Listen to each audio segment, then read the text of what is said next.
Bien-aimés, nous sommes très heureux encore d'être face à vous. Cette émission, Dieu te parle. Ce soir, nous sommes très heureux de vous faire face afin de parler avec vous ou de vous donner la pensée de Dieu. Je crois que durant les autres émissions, vous avez été bénis. Nous disons merci à tous ceux qui nous suivent, à ceux à tout moment qui nous écrivent. Merci, n'oubliez pas de vous abonner à la chaîne. Et ensemble, nous allons arriver jusqu'au bout. Alors, aujourd'hui, nous allons continuer sur notre message Dieu te parle. Parce que nous avons vu que Dieu parle tantôt d'une manière, tantôt d'une autre, en utilisant tous les moyens possibles. Et nous avons vu que Dieu utilise souvent des temps difficiles afin d'instruire l'homme, par des maladies, par des difficultés, et aussi à travers les nations, comme nous l'avons vu. Mais aujourd'hui, il y a un message encore important pour toi. Dans ce message, je voudrais que tu saches une chose. Dans Matthieu 11, Jésus, dans son amour, va se tourner vers nous, les hommes, pour nous parler. Ainsi, il nous dit ceci, le verset 28, « Venez à moi, vous tous qui êtes chargés et fatigués. » Très excellent. Un appel est lancé. Dieu a parlé. Dieu a parlé. Il dit, venez à moi, vous tous qui êtes chargés et fatigués, je vous donnerai du repos. Prenez mon joug et vous recevrez mes instructions, car je suis doux et humble de cœur, et vous trouverez du repos pour vos âmes. Alors, regardez, à un moment donné, Dieu regarde l'humanité. Il envoie son fils Jésus, il est le seul chemin. Et par là, quand il est venu, Jésus, dans cette ville de Galilée, alors qu'il a fait tellement de miracles dans ce village, dans cette ville, Jésus se tourne vers le reste, vers le peuple autour de lui, qui avait pourtant un cœur fermé.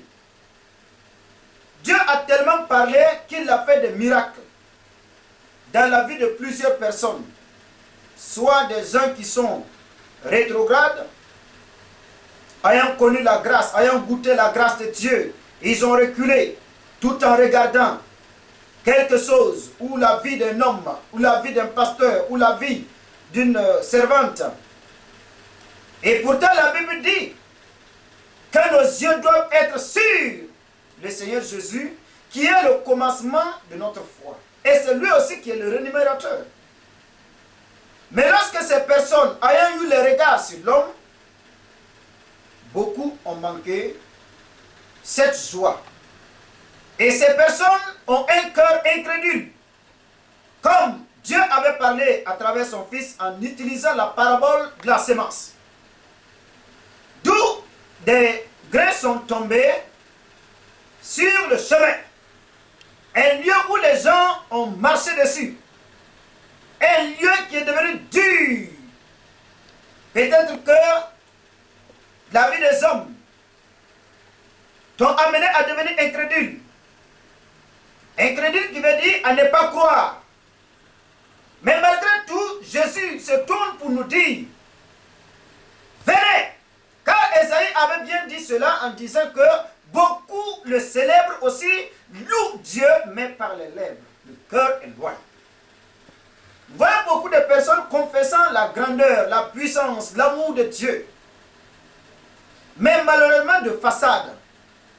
D'où Jésus-Christ en disant lui-même, des tombeaux blanchis, mais malheureusement à l'intérieur, s'il n'y a que de la pourriture. Bien-aimé, de cette émission, Dieu te parle. Quelle est la pensée de Dieu pour toi aujourd'hui? Il dit ainsi, viens. viens à moi, vous tous qui êtes chargés et fatigués. Dans la vie, tu verras plusieurs personnes. Des gens qui vont passer des temps alors à chercher véritablement le repos. Il y a des gens qui sont fatigués, qui sont chargés sur le plan spirituel. Leur âme, la joie a disparu, la paix a disparu. Ils ne sont plus en eux-mêmes pour dire. Regardez lorsque vous prenez la route. Vous allez trouver que beaucoup de personnes souffrent. Du vieux comme du petit. Sur les routes, il n'y a plus de civisme. Tout cela est dû à ce que les gens sont chargés. Il n'y a pas de paix ni de joie. Il n'y a plus de confiance sur l'homme. Alors, Jésus nous appelle tous à venir vers lui. Il est le seul, mon ami. Le seul fidèle. Le seul juste. Et il nous appelle. Si toi, tu n'as jamais connu Christ, son amour t'appelle. Il te dit de venir à lui. En lui seul, tu peux trouver le repos. En lui seul, tu peux trouver le repos. Voyez comment le monde dans lequel nous sommes. Et si Dieu lance cet appel, voyons dans Luc 18, nous allons voir un homme qui a poussé un cri. Vous savez qu'aujourd'hui, il y a tellement de cris partout. Et le cri de cet homme est un cri de désespoir. Ayant tout perdu, car il manque ses yeux. La Bible nous dit ceci, à partir du verset 36 à 43. Regardez ce qu'il dit. En entendant la foule passer, il demanda ce que c'était. On lui dit, Jésus de Nazareth qui passe. Et il cria, Jésus, fils de David, aie pitié de moi. Ceux qui marchaient devant le reprenaient pour le faire taire. Mais il criait beaucoup plus fort, fils de David, aie pitié de moi. Jésus s'étant arrêté, ordonna qu'on lui amène. Et quand il se fut approché, il lui demanda, que veux-tu que je te fasse? Il répondit, Seigneur, que je recouvre la vue. Et Jésus lui dit, recouvre ta vue, ta foi t'a sauvé. Alléluia. Voici un homme qui vient de pousser un cri de désespoir.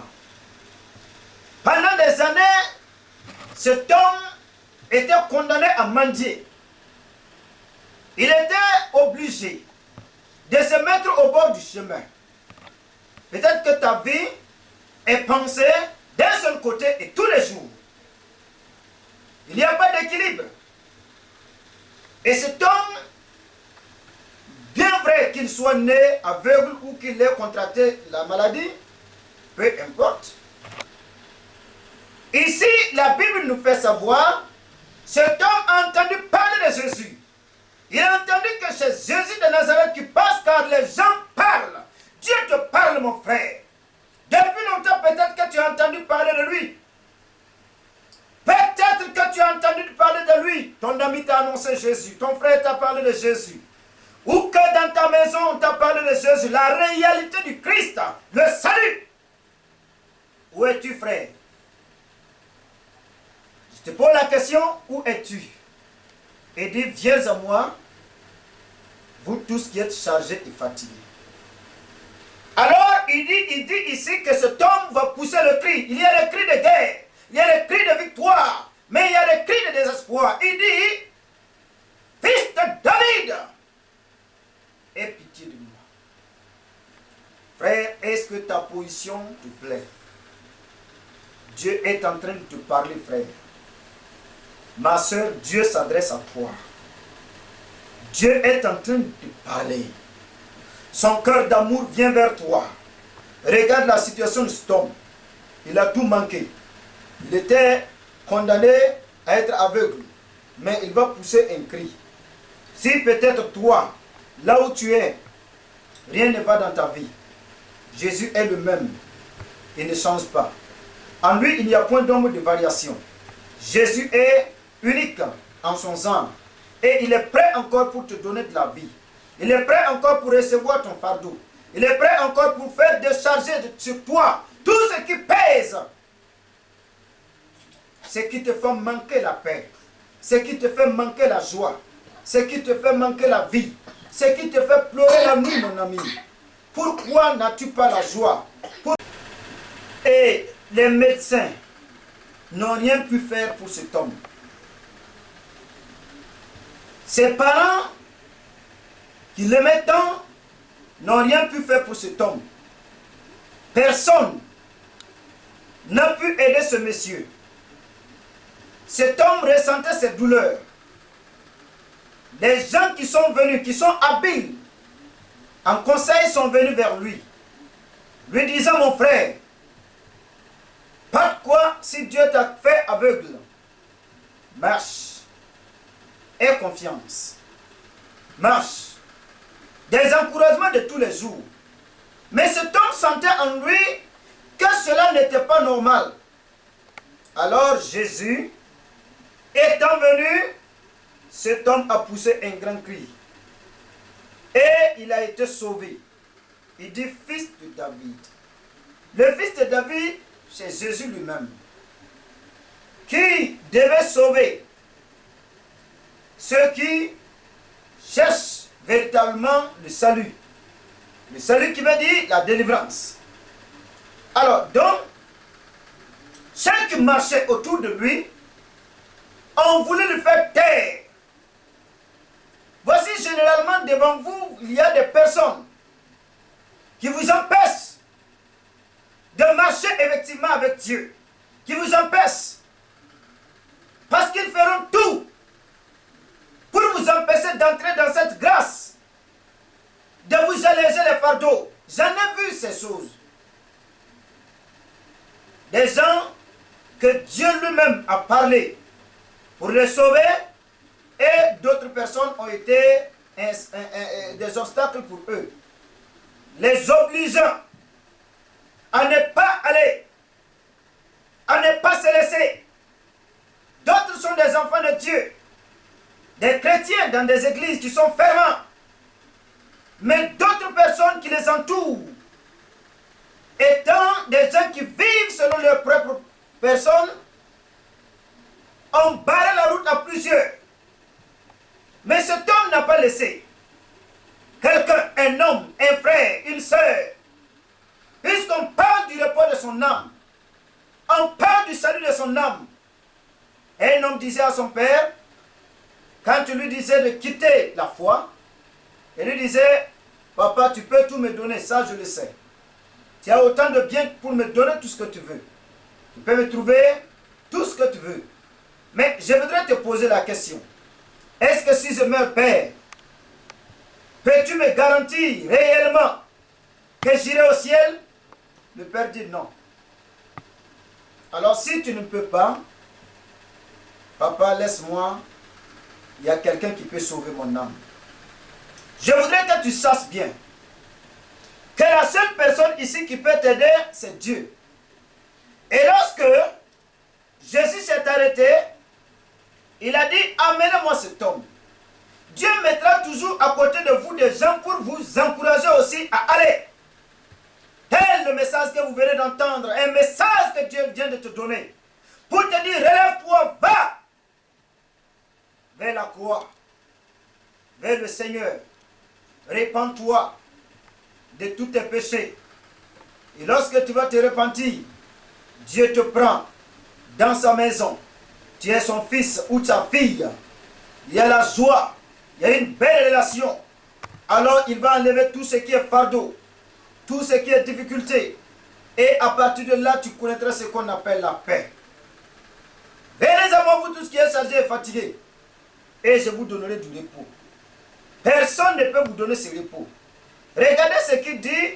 Alors, dans Hébreu, nous allons voir que Dieu nous parle à tout moment pour notre bien. Hébreu 4, verset 1 à 2, il dit ceci: créons donc, tandis que la promesse d'entrer dans son repos subsiste encore, qu'aucun de vous ne paraisse être venu trop tard, car cette bonne nouvelle vous a été annoncée aussi bien qu'à eux.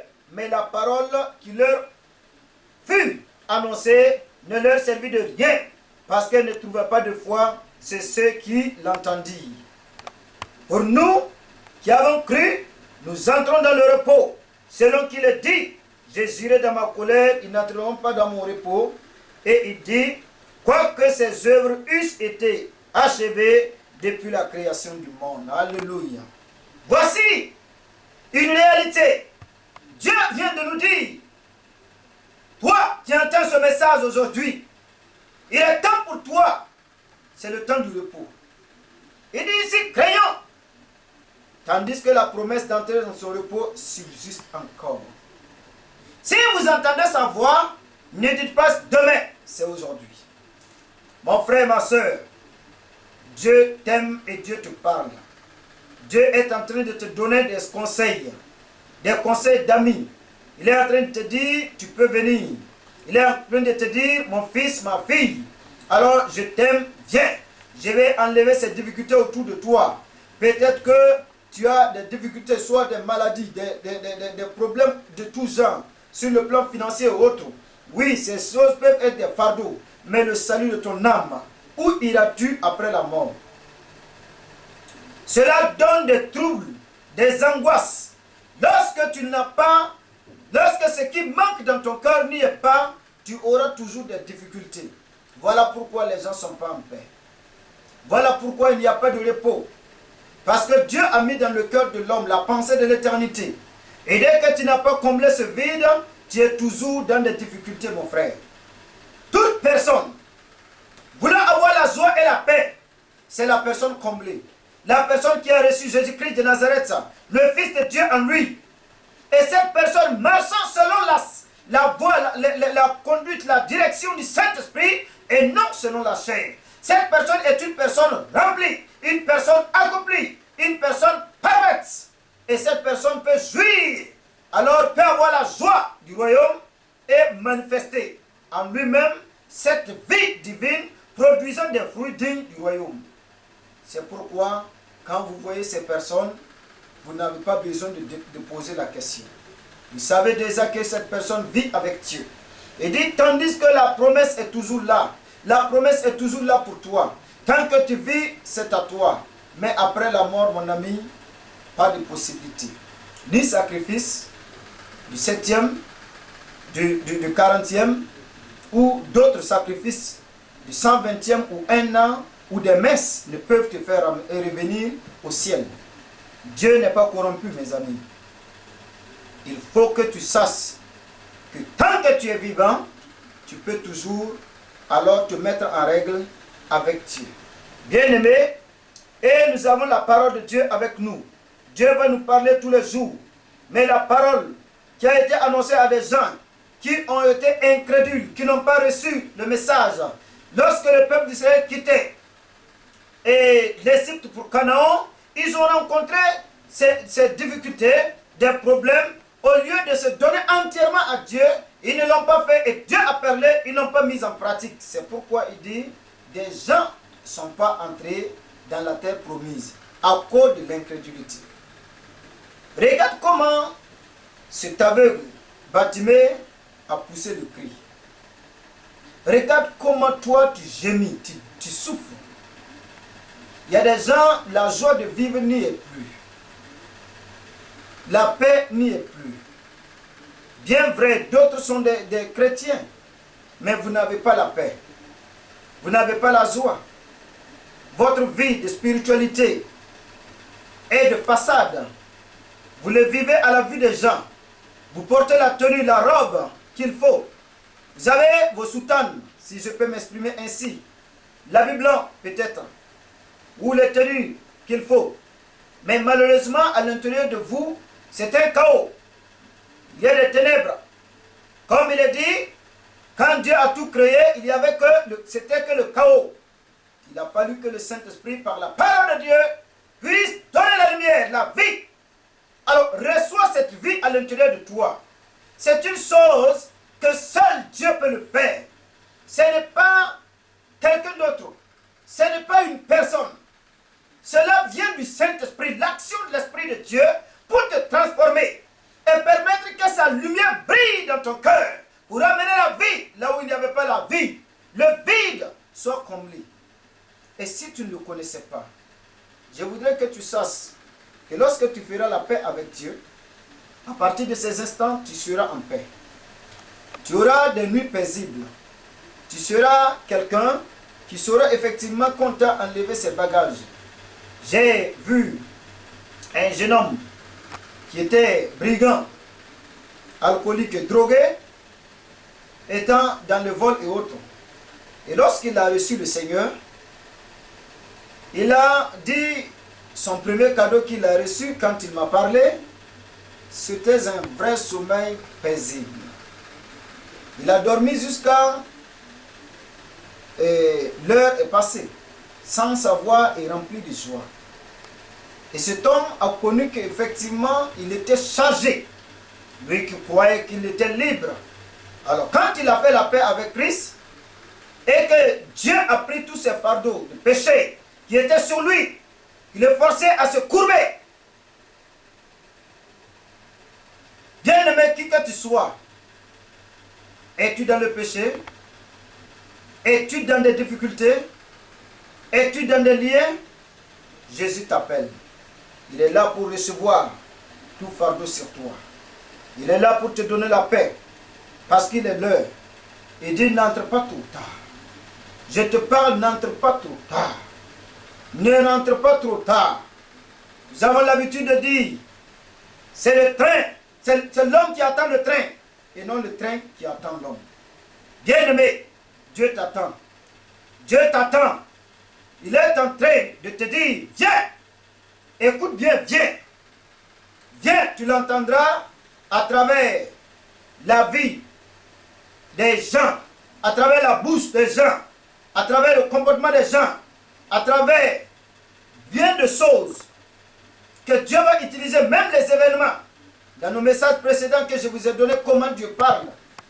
Et encore, il est en train de te parler à travers sa parole. Dis, mon fils, ne viens pas trop tard. Je dis souvent, il est facile pour nous de nous dire, que nous gérons la situation. Que nous ne mourrons pas, certainement. Mais pour ceux qui sont, peut-être, les pays ne sont pas les mêmes, mais en Côte d'Ivoire ou d'autres pays, vous allez voir des affiches nécrologiques sur les murs ou sur, généralement, des poteaux ou dans des espaces publics, dans les quartiers.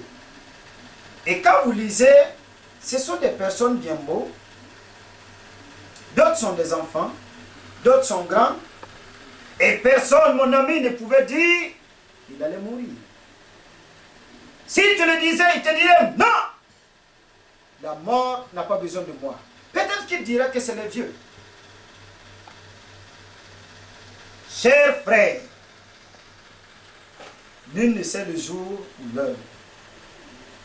Prépare-toi à la rencontre de ton Dieu. C'est que Dieu est en train de te dire, mon frère. C'est que Dieu est en train de te dire, ma soeur. C'est que tu saches qu'il est venu afin que tous ceux qui sont chargés de péché, chargés de difficultés, chargés de tout genre de problèmes que ce monde lui a contraint de porter, si la personne accepte et dit, je suis prêt, reçois mes fardeaux. Oh Dieu, reçois mes fardeaux. Je laisse tout entre tes mains. Au même instant, Jésus-Christ se charge de cela. Tu seras un homme, tu seras une femme libre. Et c'est ma prière pour toi. Que Dieu enlève le fardeau qui est sur toi. Et qui te donne la joie. Et qui te donne la paix. Et qui te donne de vivre comme un véritable héros. Qui n'a pas à s'enorgueillir. Une joie parfaite. Vous voyez qu'il y avait un homme court de taille, du nom de Zaché. Il se disait qu'il était heureux. C'était quelqu'un qui était riche. Sa richesse était là. Mais sa richesse était une richesse corrompue. les chers de Zachée lui disent, corrupteur, voleur, quand il rentre pour se coucher, même les lits lui parlent. Il y a beaucoup qui se trouvent dans des maisons et les maisons les parlent. Parce que tu as volé pour construire. Mais malheureusement, vous n'avez pas la joie qu'il faut. Voilà, cet homme était ainsi. Mais quand il a entendu que Jésus venait, coup de taille, il est allé monter sur un arbre. Et de là, Jésus aussi, ayant su que cet homme est chargé et veut être libéré, et dit, Zachée descend. Il est descendu, Jésus est allé avec lui, il a soupé avec lui, il a mangé avec lui. Et le même jour, Zachée dit, je partage, je prends tout ce que j'ai volé et je distribue aux pauvres. La paix est rentrée dans la vie de cet homme. Il était heureux. Votre sécurité n'est pas liée à votre finance. Vos finances ne vous donneront pas la joie, mais de la peine. Parce que vous ne dormirez pas à l'heure qu'il faut. Vous avez des difficultés dans vos foyers, à la maison avec vos enfants. Vous n'avez pas la joie qu'il faut, mon ami. Voici cet homme Zachée qui décide de distribuer tout ce qu'il possède, avec joie et paix. Parce qu'il a reçu des trésors qui viennent du ciel, mon ami. Je t'appelle ce soir. Viens. Jésus-Christ est là pour te décharger. Tu peux baisser tes yeux. Et tu peux dire, après moi, Seigneur, je te prie, toi qui me parles, à présent, je viens vers toi pour que tu décharges de moi tous ces péchés. Car je vais donner ma vie à toi. Prends mes fardeaux et donne-moi ta paix. Donne-moi ta joie.